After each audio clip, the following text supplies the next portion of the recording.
नमस्कार साथियों, आप सभी का बहुत बहुत स्वागत है आपके अपने YouTube चैनल में। साथियों, आज हम रीतिकाल के प्रमुख कवि घनानंद जी के विषय में पढ़ेंगे, जानेंगे घनानंद जी के विषय में कुछ विशेष जानकारियाँ। तो अब शुरू करते हैं। घनानंद मूलतः एक प्रेमी कवि थे। जिस युग में घनानंद लेखन के क्षेत्र में आए, उस युग की प्रवृत्ति श्रृंगारिक थी। उस समय श्रृंगारिक रचनाओं का बोलबाला था।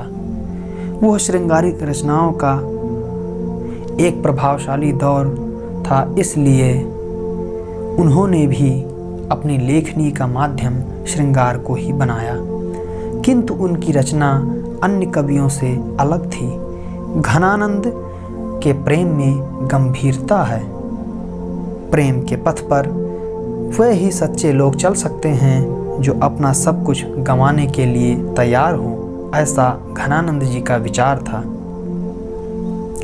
जो कपटी हैं, जो बुरे हैं, वह इस रास्ते पर नहीं चल सकते हैं। असल में घनानंद का प्रेम भावात्मक था, शारीरिक नहीं। संयोग में शरीर सहवास की चेष्टा का तथा वियोग में उसके हाव भाव का वर्णन कवि ने नहीं किया।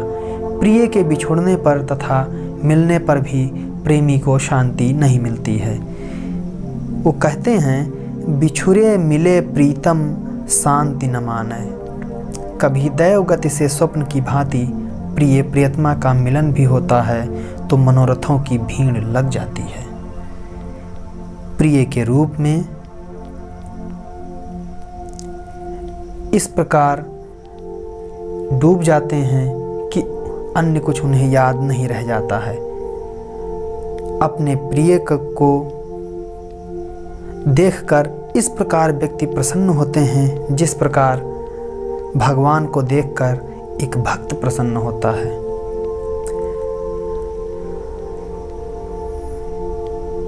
मति की गति रुक जाती है, बुद्धि भ्रष्ट हो जाती है। घनानंद का प्रेम एक तरफा है, इसलिए उसमें पीड़ा व्याप्त है। घनानंद का प्रेम गार्हस्थ्यिक नहीं है।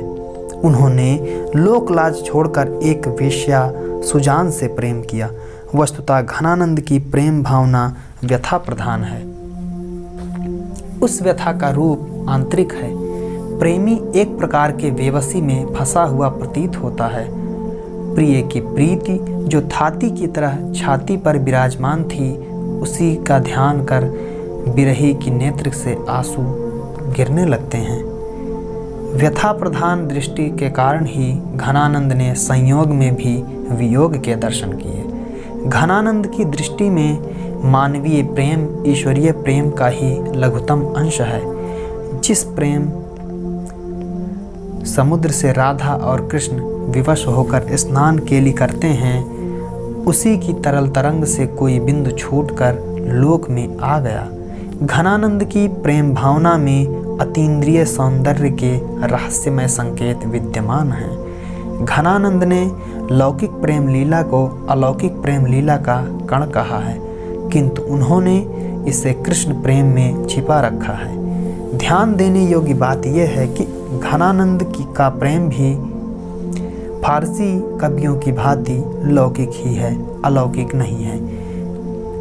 घनानंद की प्रेम व्यंजना पूर्व राग।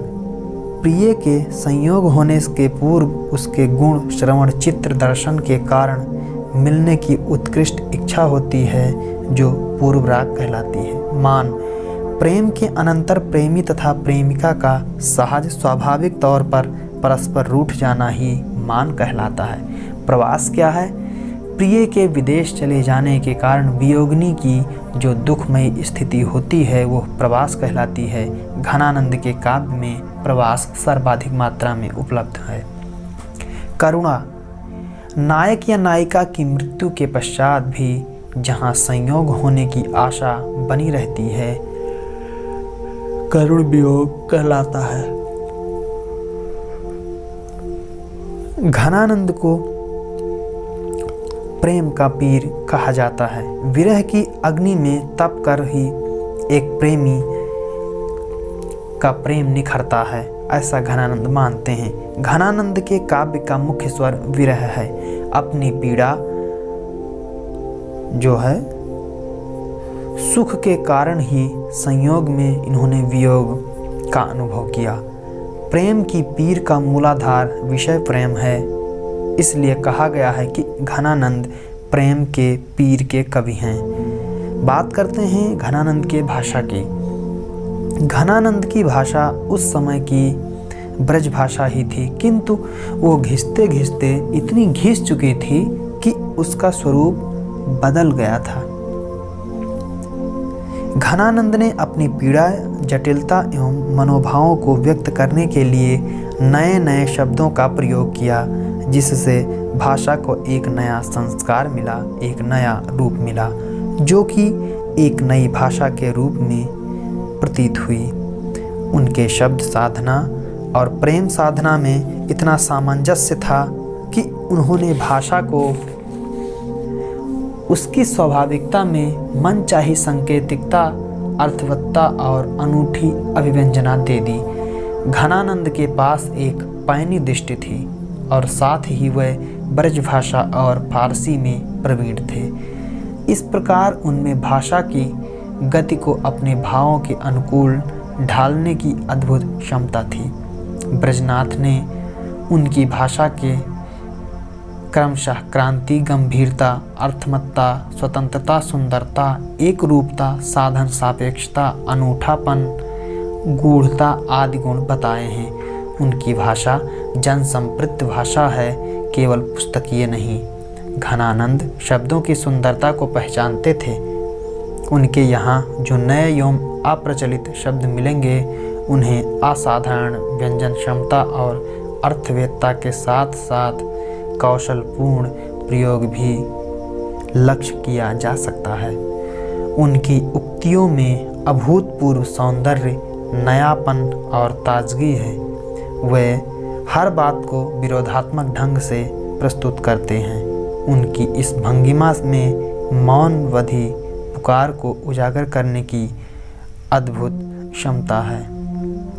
जैसे कि एक उदाहरण है, प्यास भरी बरसे तरसे मुख, देखन को अखिया दुखदाई। प्यास भरी बरसे तरसे मुख, देखन को अखिया दुखदाई। धन्यवाद मित्रों, ये थी घनानंद से संबंधित कुछ जानकारियाँ जो आपके साथ साझा की। मिलते हैं फिर अगली वीडियो में, तब तक के लिए धन्यवाद।